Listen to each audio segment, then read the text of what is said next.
Samope, Sampa Dietia, Chimothy non Kotu, Era One Radio.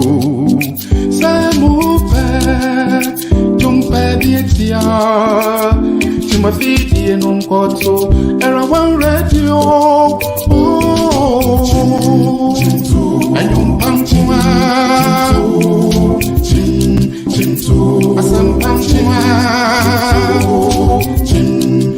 The Gratum Era One, Yebo Yumpankua. Kosua nati Era One Radio, Empenyini say, Yansuma na motenten, Yasmo Benyasafo, Era One Radio, Yedin Sem Anumwaye Abraham. Hello, good evening, Era One Radio listeners and viewers all over the world. It's evening here in the United States and still late, a bit late in Ghana. And some parts of the world are experiencing sunshine. So wherever you are at this time of the day, I just want to say thank you for joining us in the Era One studio. We are broadcasting live from Facebook and YouTube. The number to call in case you want to join our discussion is 240-280-2633. And texting is 510-9310946. We are broadcasting live on Facebook, YouTube, Modern Ghana Radio, and Garden Radio. Tonight, I have the enviable role of being the host to, let me say, a co-host, our favorite man we call Uncle Max. It's not in terms of uncleability, but, we just love to give him the title Uncle, and he is broadcasting all the way from Ghana. It's very late there, around 11:05 p.m., but this young man has stayed up, to join in our discussion. Nisaba is off tonight, Pastor Kwan is off tonight, so it's going to be the two of us, and it's going to be fireworks. So we're just going to do a layback. What we intend doing tonight is we're not going to have any formal discussion, but it's going to be centered around topical issues that is going on all throughout the year. So we titled it Reflections on Trending Issues in 2022. There's been a lot that has gone on this year, and we're going to just take snippets of them and then do a discussion. But before I do, I want to, welcome Uncle Max into the studio and ask if he has any shout outs, any birthdays, any greetings he wants to give his people before we proceed. Uncle Max, you are welcome.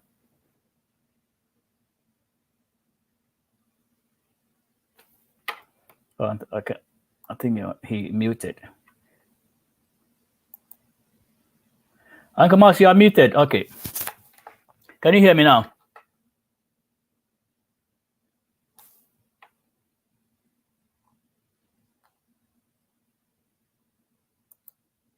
Samope, Sampa Dietia, Chimothy non Kotu, Era One Radio. Samope, Jumpa Dietia, Chimothy non Kotu, Era One Radio.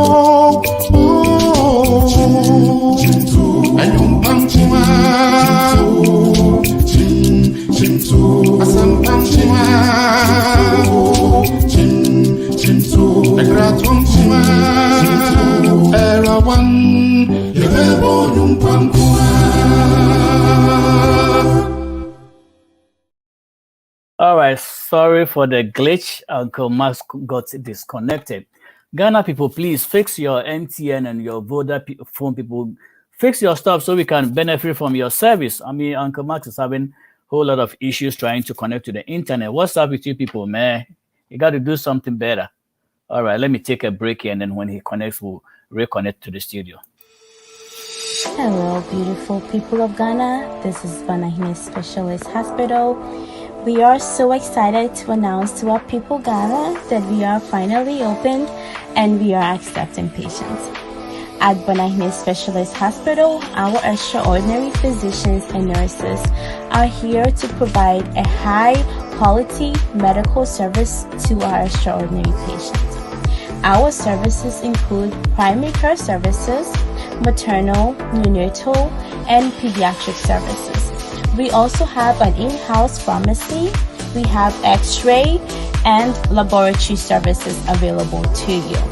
Come to us for all your healthcare needs, and you will be happy you did, because we believe the health is wealth. Thank you, and stay blessed.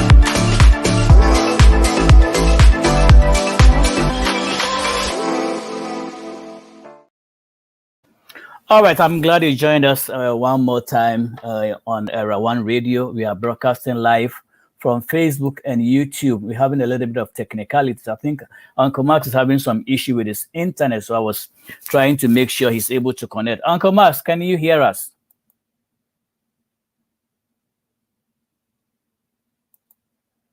For some reason, he's muted. Uncle Max, you are muted.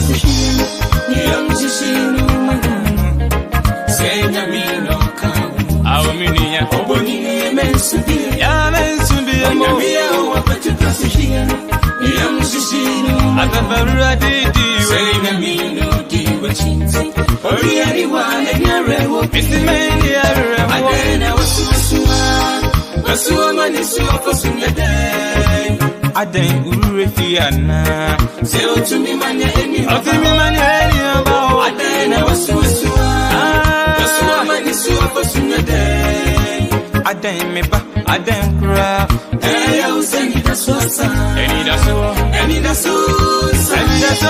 kra eni da sonsa yo eni da sonsa ya mensu bi eni da sonsa eni da sonsa oh, adio, get to see. And in a suicide.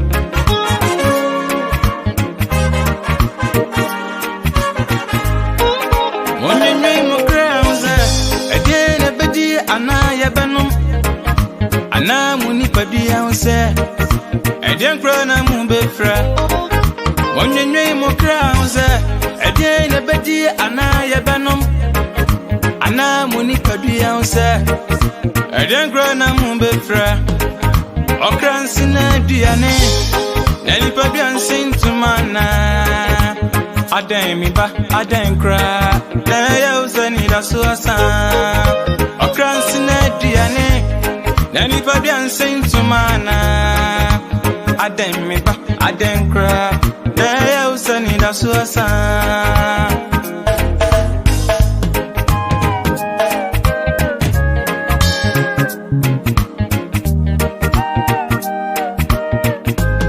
Onche wiye munuma, se wono na wampam. Tu awuradi ma wodidi me, tu asida jumme radi.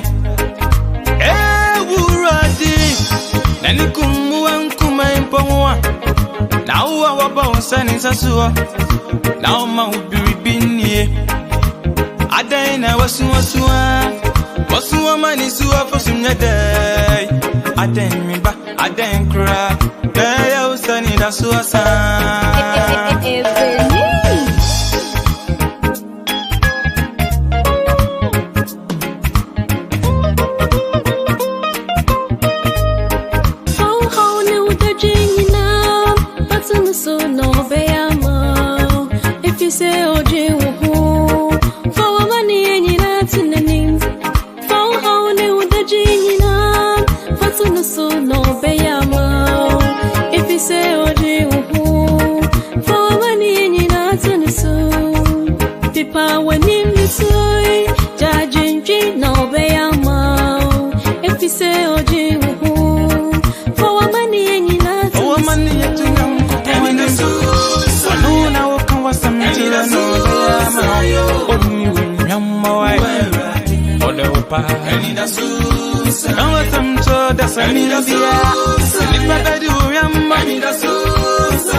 siom sepe besia mana eja any word sani kawa kuma tuye onyamie ni ko wo so hwere mu no maswa any word sani nani kunda the frontier densumi sepe besia mana eja amabri want ya dia kwa obeya maoda osujami meni orewa nana nyamini wasitremu ebrebe so ma wayo warefo kawa kuma tu yem obonie mensubiem ebrebe so ma wanya bao mensubiem yamiani kuo ni beya ma emida sus emida sus yo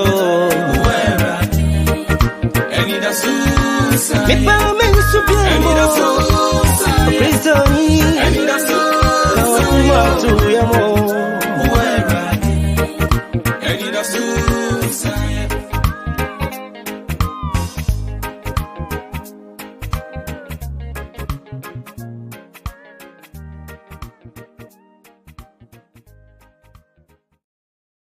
Uncle Max, are you live? Yeah, these technical issues, these Ghana, what is it, internet service, you guys need to do something about it. Uncle Max, looks as if you were muted. Can you hear me now? Hello? All right, the MTN and the Vodafone people in Ghana are trying to cause a distraction because Uncle Max is unable to connect through tonight. Uncle Max, how are you doing? Can you hear me? All right, I think we'll give him one more chance and then we'll see what we can do. I may have to do a solo broadcast because it looks as if... Uncle Max, can you hear me? Yeah, it's very faint.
All right, Uncle Max, how are you doing? Are you able to connect?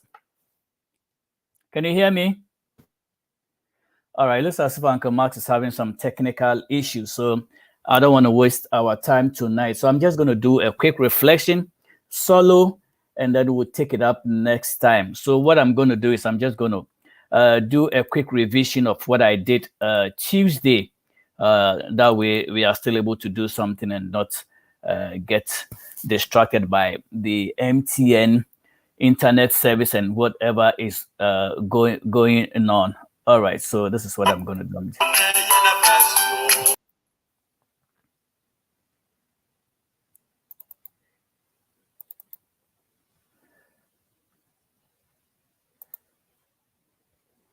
Yeah, I don't think Uncle Max can make it, so we'll just make do it what I did on Tuesday. Okay, all right, so we are not going to be limited by any technical issues. We are far beyond that. The enemy cannot hold us down. We'll still do something, so no fears about that. Okay, all right, so what I'm going to do is I'm just going to do a quick revision of what I did on Tuesday, and then we'll just call it a night. It might be a very short one, but it's still going to be worth our time. All right, so Tuesday I did what I titled Overcoming Your Limitations. Overcoming Your Limitations, and I took two case studies. That is what I discussed. I just want to revise it quickly for those of you who are not able to join us. And like I said earlier on, I reflected on these two characters, both with their first name letters as M, Mercy and Mary, the mother of Jesus. All right, so of course, you know, Carter World Cup was granted last week, Sunday. And for those of you who watched it, I know those who don't have a strong heart, you almost collapsed because Argentina started with a clean 2 goals, and then just in the 79th minute, Mbappe, the strong guy, came. I mean, they got a penalty, and Mbappe converted it. 2 minutes after, not even 2 minutes, this young guy, 23-year-old guy, scored again and it equalized. So that was 2-2 before the second half. So they had to go to extra time. They had to do 15 minutes more to make 30, to make 120 minutes. So at the end of that, there was they came back in the extra time and Messi scored again to make it 3-2. And then, oh Lord, Mbappe hammered again. It got to 3-3. And so at that time, all they had to do was to go on penalties. And well, it ended how it ended. Argentina was able to come strong on the penalties on the 4-2 aggregate. So that is how it ended on Sunday. So Messi, after all his laurels and hard work and everything, was able to lift the World Cup before he eventually retires. We don't know when he's going to retire.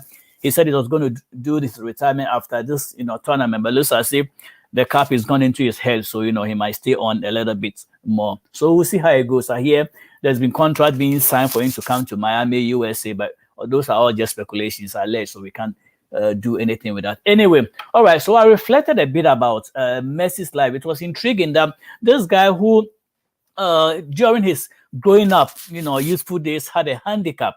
I mean, was it even a handicap? No, I mean, people thought he was too short and they made fun of him. That was a limitation.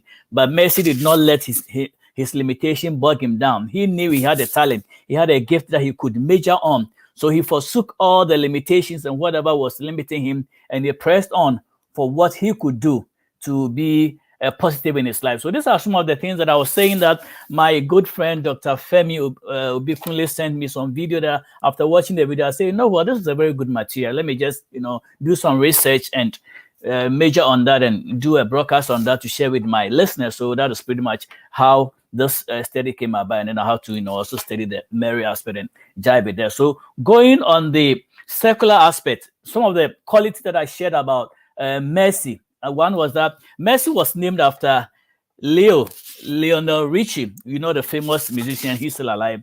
Lionel Richie is the guy who played that beautiful song All Night Long. He's still alive, and history has it that when the parents were pregnant with Leo, they had just listened to it. Actually, they love Leo Messi's song so much that they decided to name the little boy after Lionel Richie. So that is how he got his name. All right. I don't know whether Uncle Mas can make it. Let me try and put him through and let's see how it goes. Uncle Mas, can you hear me?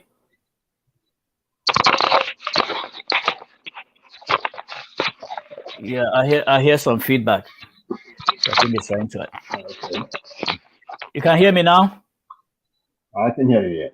Okay, all right. So now we are okay. So I was actually going to do a quick review of what I did on Tuesday to make up for the time, but I'm glad you made it. Well, it's 6:24. We have 36 minutes more. We'll just do with what we have. Anyway, how are you doing? Let me ask how you do. I know it's been a tussle for you this evening trying to fix all these glitches with I don't know whether it's MTN or Vodafone or whatever it is, but finally you're able to go through. So that buttresses my point last week that you have to overcome your limitation. Whatever it is, you have to push through and make sure it works. So I'm glad you were able to join us. Anyway, let's find out how you are doing and we'll continue from there. Any shout outs, any greetings, any Merry Christmases you want to give to friends and family members before we go on?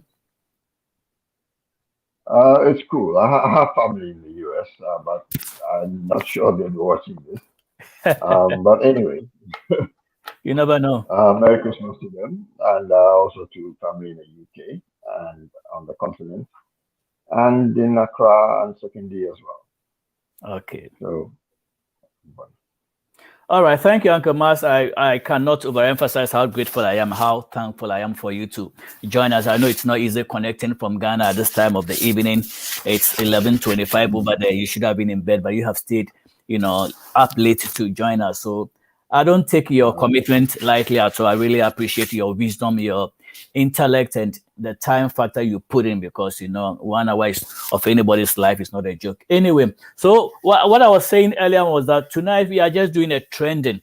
We are reflecting on the trending issues of 2022. We don't want to take any specific, but I have a plethora of subtopics here. I'll call them a medley of topics that we're just going to pick them one by one. And so we're just going to go not too much detail, but just on the surface, scratch on the surface, discuss them, as far as we can, and then we'll move on. I have about 10 questions, but then we'll try and get to wherever we can get to tonight. And like I said, we started late because of the cases. So, all right, let me start with. So, what is the condition of the city right now? Because we know almost like a month or something ago, it was running around the 14, 15 cities to $1, and now it's come to the last time I checked from I think Fidelity Bank is 8.7 to the dollar. How is it doing? Is it still dancing?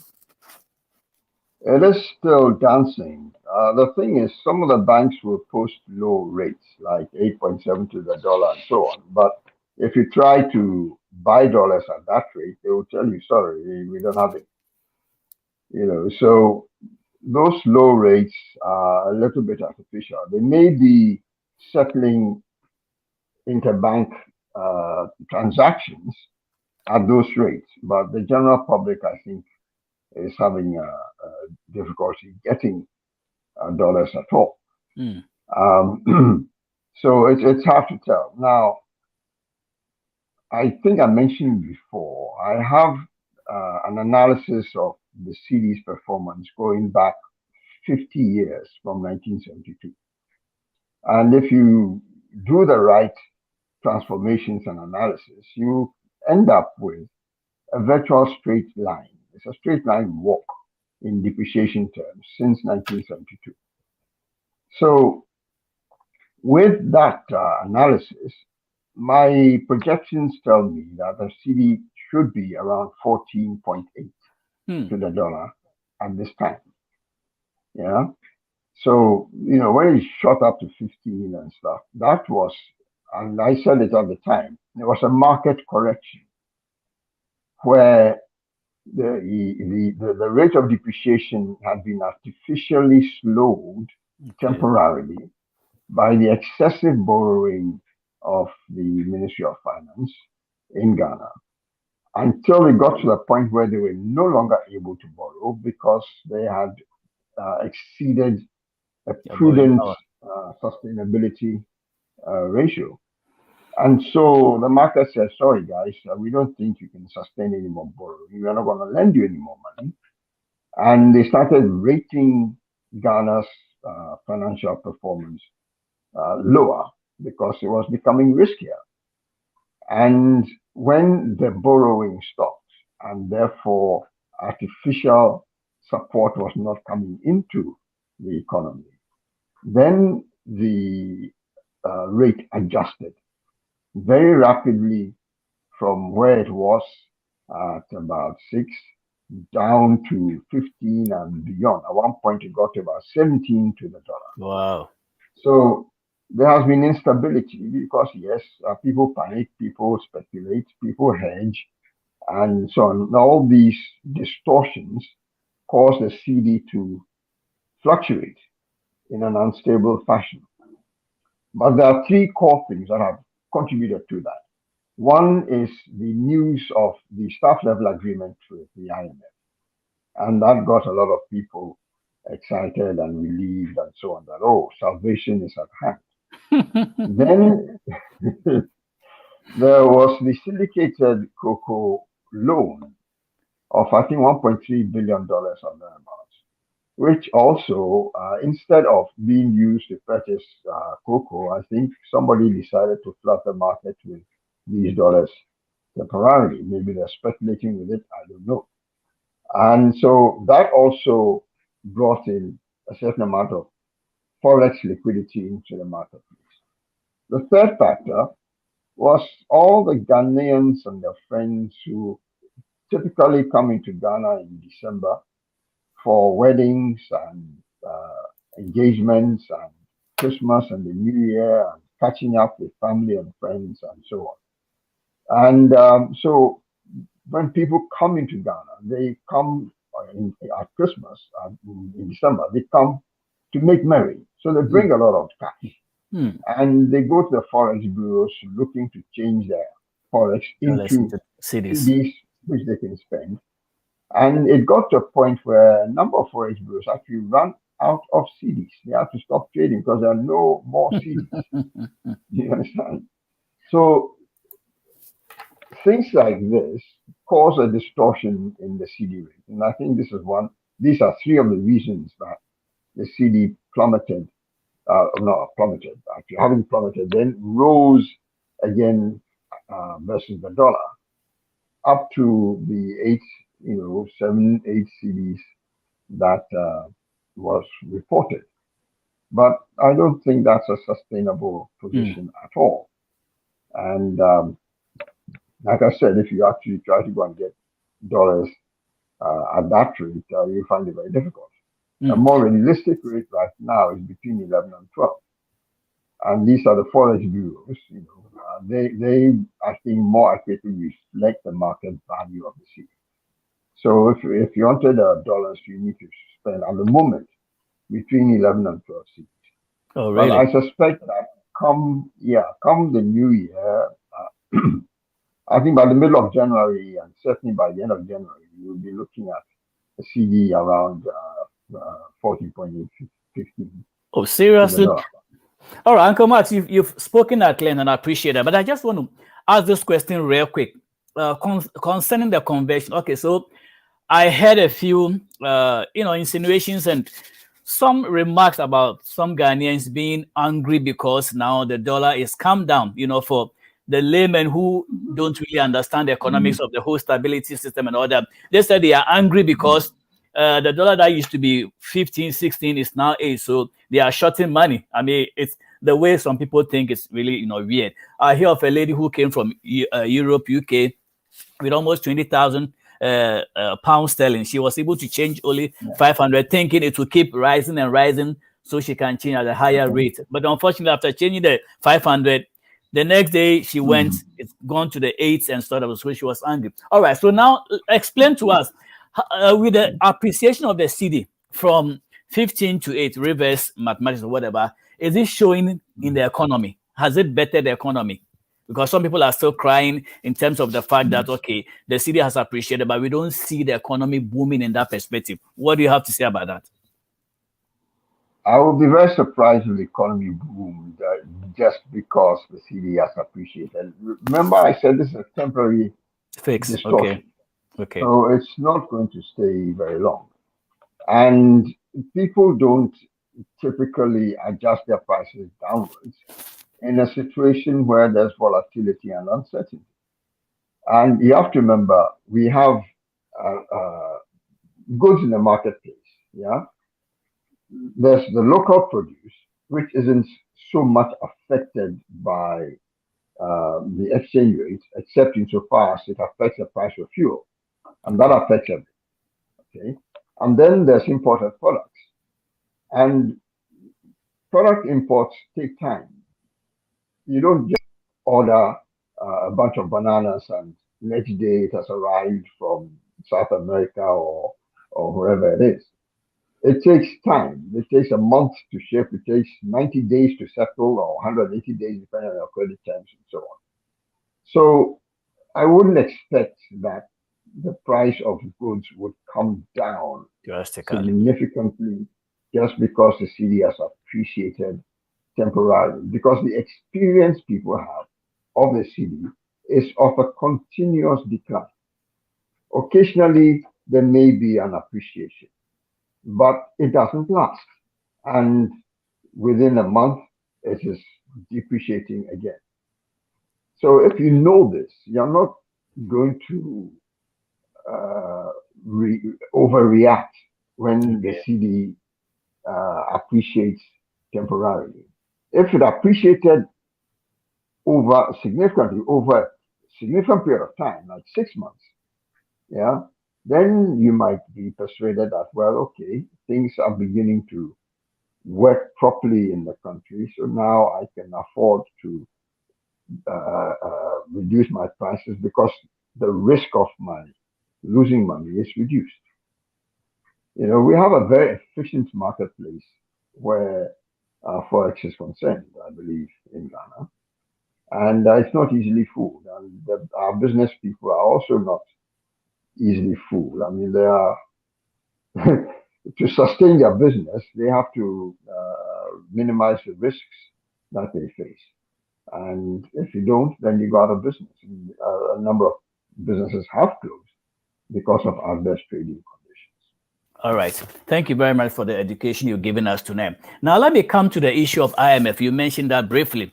So from what we hear, can we assume that IMF actually hasn't taken place? The money hasn't even landed in the accounts of Ghanaians or the Ghana economy. It's still lingering and teetering on the edges. So now it's not in the system. Maybe just the wind blowing, the fact that maybe they have acquired it on paper. So, enlighten us, give us some information. When is it going to land? Because I know it hasn't even landed yet. Has it landed?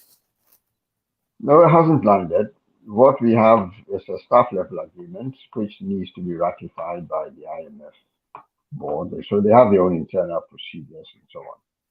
And they remember also they would have insisted on certain conditionalities that the Ghanaian government needs to follow and needs to demonstrate that they have put in place the mechanisms for these conditionalities to be met.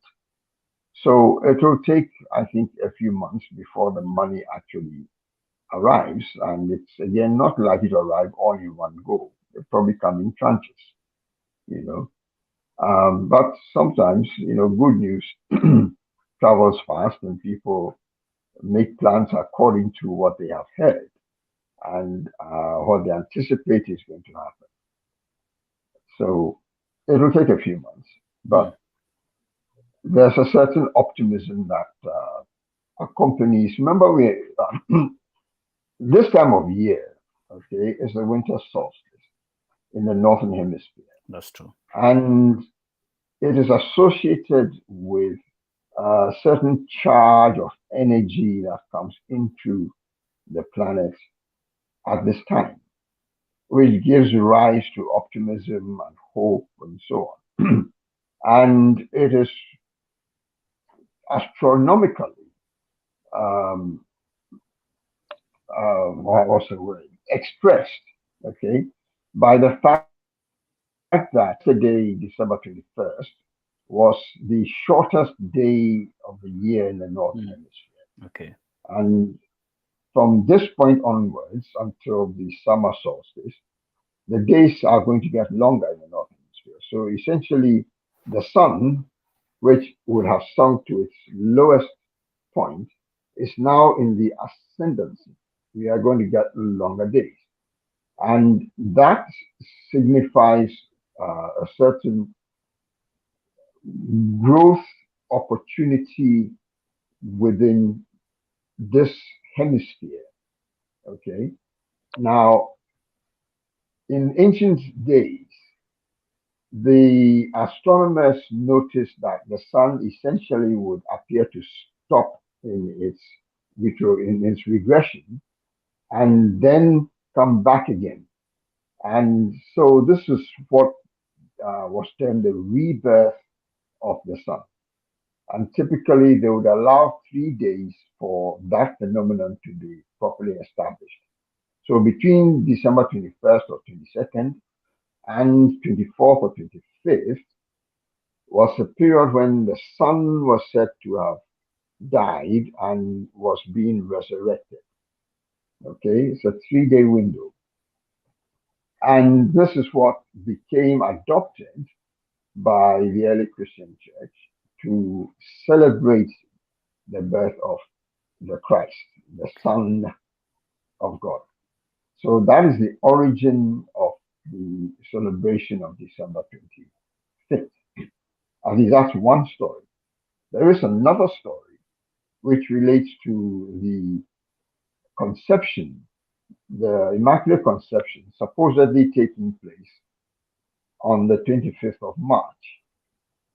And so if you add 9 months onto 25th of March, you end up with 25th of December. And so that's another story that goes to justify or explain the use of the 25th December as the birth celebration for the Christ. Now, one other thing I might mention is that the 25th of December is just 1 week before the New Year. And in the context of all these energies that are coming to the planet, yeah, and you have to remember winter time is a time when the earth is covered, at least if you are in the northern enough climate, latitude, is covered with typically with snow, and all the seeds go underground. So it's a kind of time of hibernation and compression and stuff, whilst new life starts to germinate, okay, using the energies that are coming in. And it is these energies that people seek to take advantage of to make changes in their life. And this is the origin of the idea of making a New Year resolution. Okay, because of the energies that are coming into the northern hemisphere, in the southern hemisphere to be 6 months later. But the New Year resolution is to do with taking advantage of these incoming fresh energies to make changes in one's life for the better. And I'm sure not a lot of people know that. All right. Let me take. Okay, let's take a quick break, and then when we will come back, I have a couple of questions for you before I really get to my deeper questions. All right.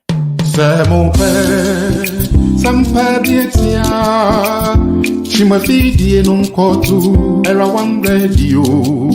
Samupe jumpe dietia. Chimafidi non kotu era one radio. Oh, ayum pam chima. Chintu asam pam chima.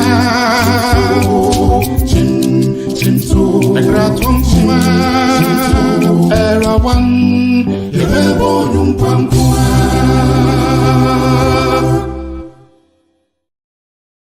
All right, welcome back to Era One Radio. We are broadcasting live on Facebook, YouTube, and Modern Ghana Radio, as well as Guardian Radio.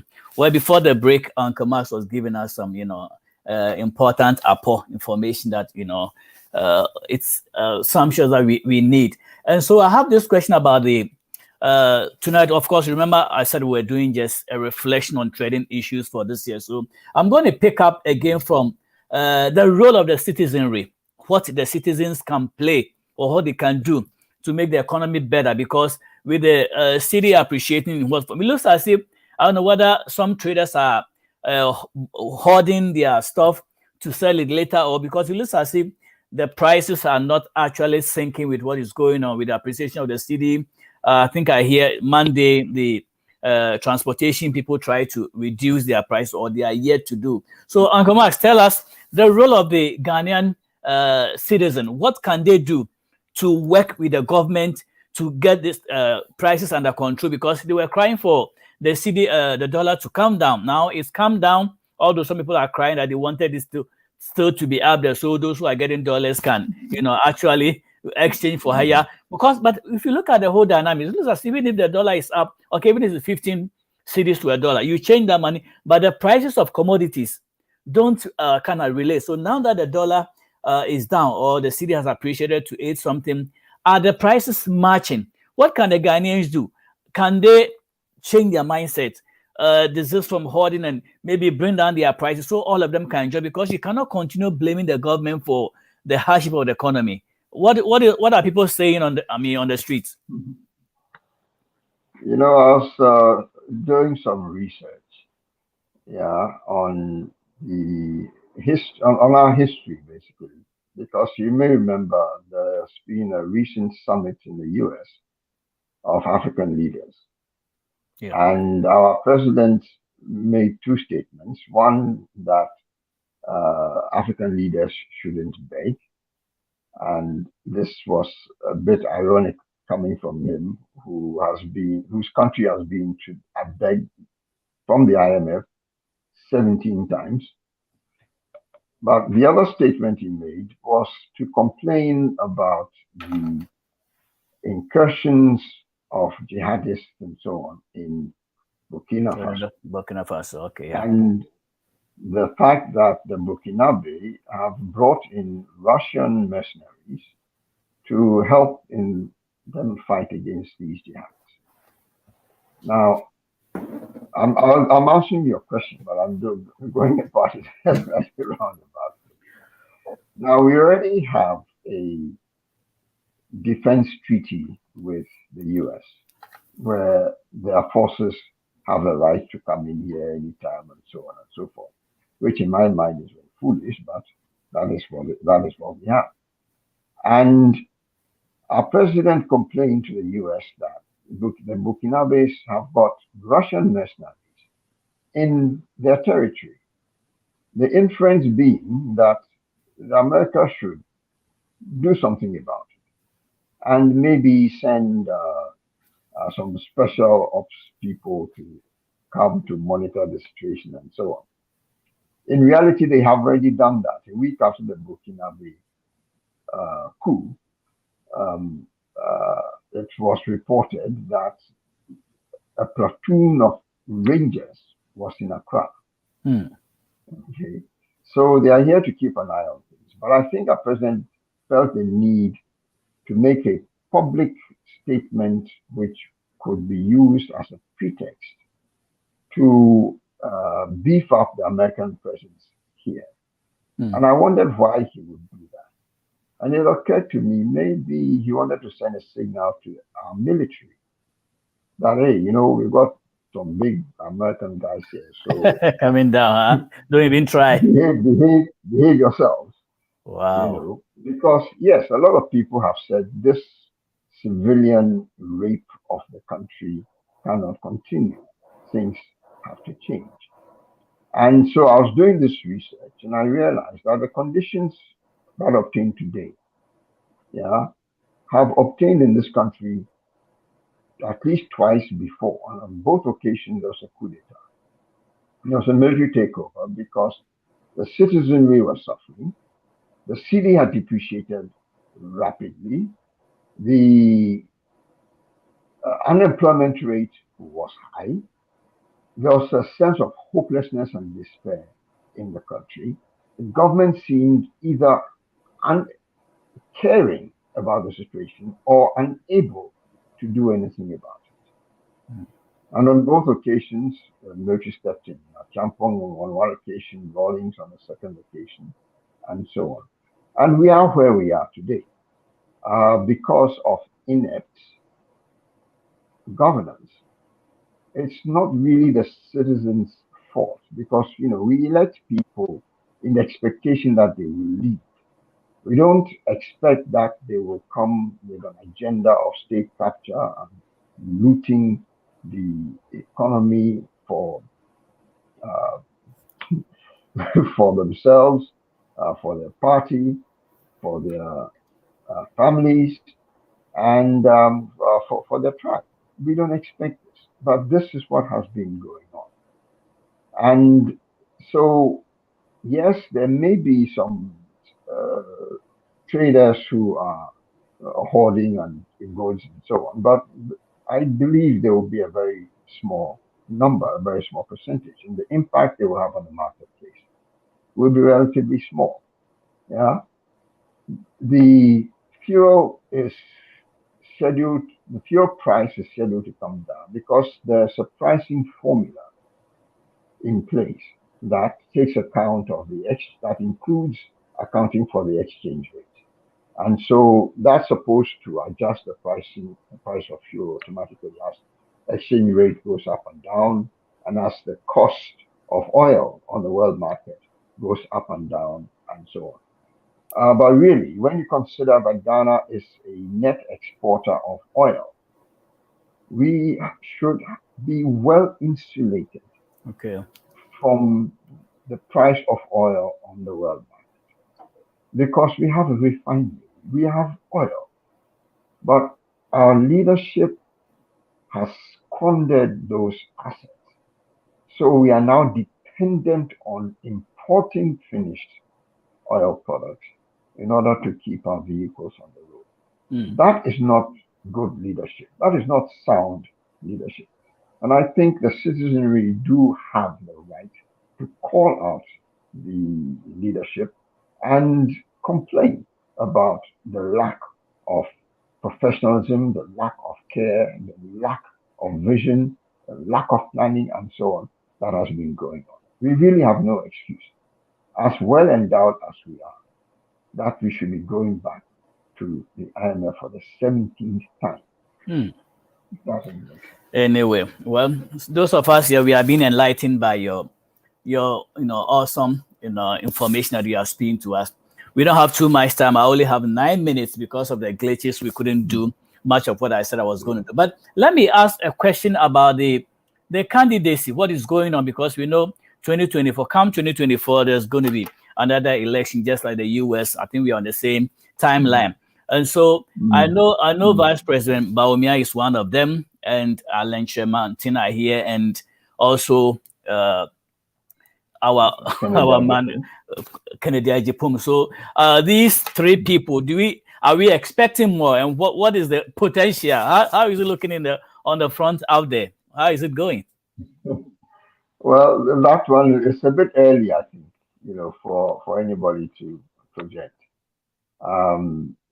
The two front runners, I would say, would be the Vice President Baumia and Alan Sherman.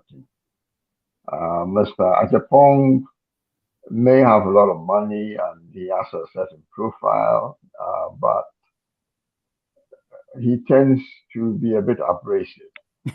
And we live at a time when the need is not for divisiveness and abrasiveness. The need is for reconciliation and togetherness and cooperation, in order to rebuild this country from the ditch it has fallen into. But it looks as if he has a lot of support from the outside. I know internally, not that great, but then those from outside, Germany, other places are here. He garners a lot of support. That is Canada, Japan. Well, that may well be so, but the majority of the vote is in the country. Inside. So you have to make sure you've got the voters on board. But something that has come up recently is the issue of trust. And this was articulated in the context of a debate on the e-levy, Okay. which was put out as the thing that was going to save Ghana from further embarrassment and so on. And even though a lot of pundits spoke against the way the e-levy was introduced and the quantum of it and so on and so forth, the administration didn't bother to listen. And they insisted that no, this e-levy is a make or break thing for the country. Now, from their own projections, the amount of money that the e-levy will bring in was significantly short of the amount of money they have already brought into the system via these bonds and so on, the borrowings that they make. And Ghanaians are not that stupid. We may keep on making the same mistake, but there are also critical thinkers in the land. And people were asking, well, if you have borrowed 10 billion and it hasn't worked, why would 1 billion make a significant difference? And if you cannot account for the billions that you already received on account of COVID and so on, you can't account for it, or you won't account for it. We don't know what you've done with the money. Why should we believe that if you get another billion from the e-levy, you are going to do anything useful with it? And so this boils down essentially to a breach of trust, where people no longer trust the administration. And when you get that situation, it's very dangerous waters. You understand? Because that is the beginning of civil unrest. And the TUC, are going to go on strike and so on, because they have no longer have faith in the leadership, that the leadership have got their issues at heart, that they are concerned about the country in a positive way, And so this is something that applies to both major parties. Neither of them have demonstrated the kind of capability that Ghanaians were expecting. So we are at a time, I think, when people may well respond positively to a third force that might emerge, which is dedicated to service, dedicated to integrity and probity and accountability in what they do. Because the two major parties so far have not delivered. And people are no longer trust in them to deliver. The risk is that people will say, well, if these two parties cannot deliver, then the whole system, I can't trust the whole system. So why should I even obey the laws and so on? That is when you get onto this slippery slope to anarchy. So the social contract between government and the people is crucial, and it has been betrayed very, very badly.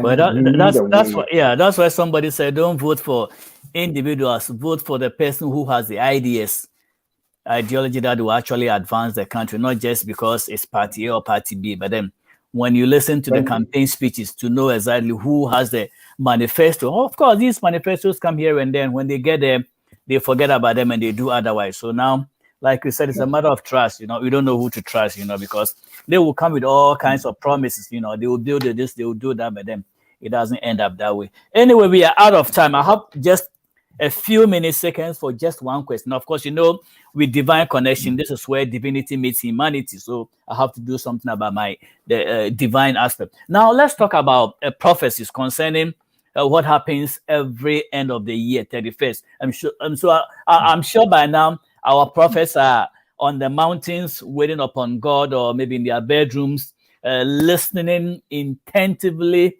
to come and deliver. And of course, we have realized that there are some so-called prophets who come, and all the prophecies are, as we say in those days, they were over the bar or something. So I'm sure they are coming. Of course, IGP Dampare is also there listening very intently. So what is your take on the temperature, even as we approach 31st? Are we going to get the same thing, or they're going to be scared and begin to prophesy in metaphors and proverbs? I know last year somebody came out with Umofia, gave the name of Umofia as what signifies a country. I'm not going to go there, but are we going to have some of those metaphoric names representing situations? And because I know God is able to speak all the time, He doesn't have to wait till the 31st of the year before He speaks. But some of our prophets have bottled God in a way that it's only 31st He has to come and speak. And some people even went to the extent of prophesying on soccer, tournaments that didn't land anywhere. So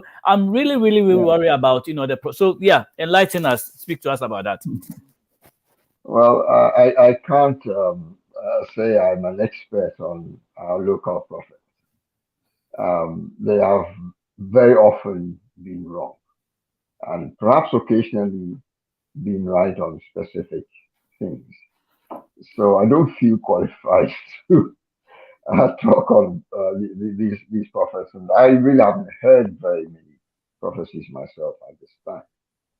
But I would urge our listeners really to revisit the Holy Book, especially Daniel, Ezekiel, and Revelations, because a lot of what is happening right now has been foretold and forecast in these books. That's true. Yeah. In the eschatology of Christianity, we have these end times phenomena which are manifesting around us today. So I would urge that we revisit Revelations in particular to read up on what it said about what would happen in the end times.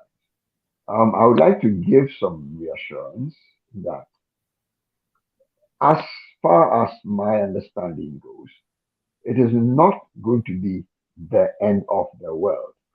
It may be the end of our world structures, social structures, and economic structures as they have pertained to now. Yeah, but the planet will go on, and there will be dislocations and dysfunctions and discontinuities and so on. But I believe humanity also will go on, even though our numbers may be much reduced. Okay, so I would leave our listeners with Mark chapter 16, verse 18. Okay, Mark 16, verse 18, which offers comfort to those who were reluctant to take the vaccine, the COVID vaccines, but had to take them for reasons of work or family travel arrangements and so on. Yeah, because it speaks of the protection that will be given to the faithful, where they may take in poison and it will not affect them. You understand? The COVID thing is a false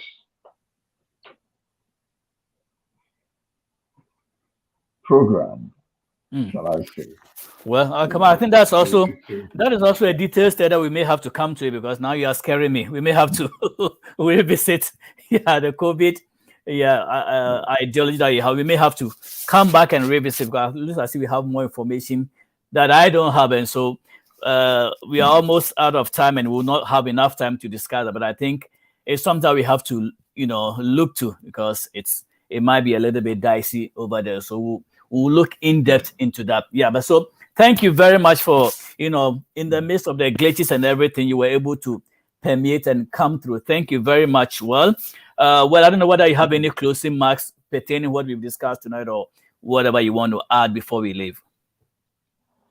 Well, just that God is still in control. Amen. Whatever happens, let us continue to have faith in God that everything will work out for the best for those who love the Lord.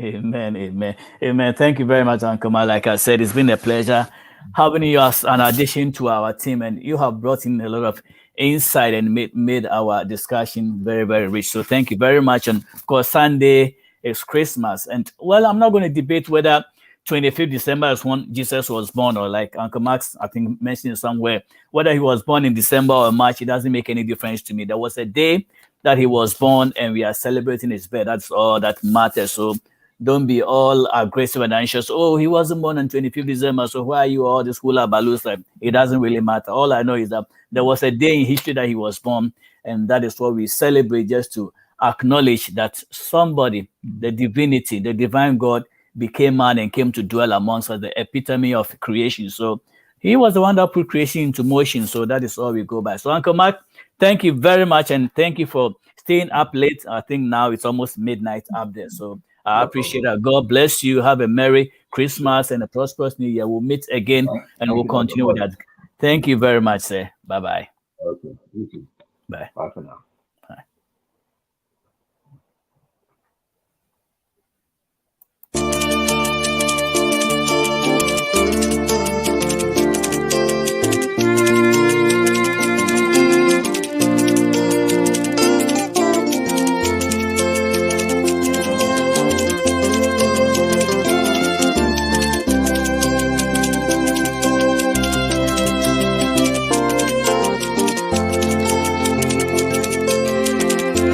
Faumo bro, Jimmy. Faumo bro, Jimmy. Papa. Faumo bro, Jimmy. Oh, Aumira. David Bay. David Bay. Konya Mechira Rata. Konya Mechu. Faumo bro, Jimmy. Faumo bro, Jimmy. Fajimi. Faumo bro, Jimmy. Aumira. Aumira. David Bay. Aven Konya Mechiro. Konya Mechu.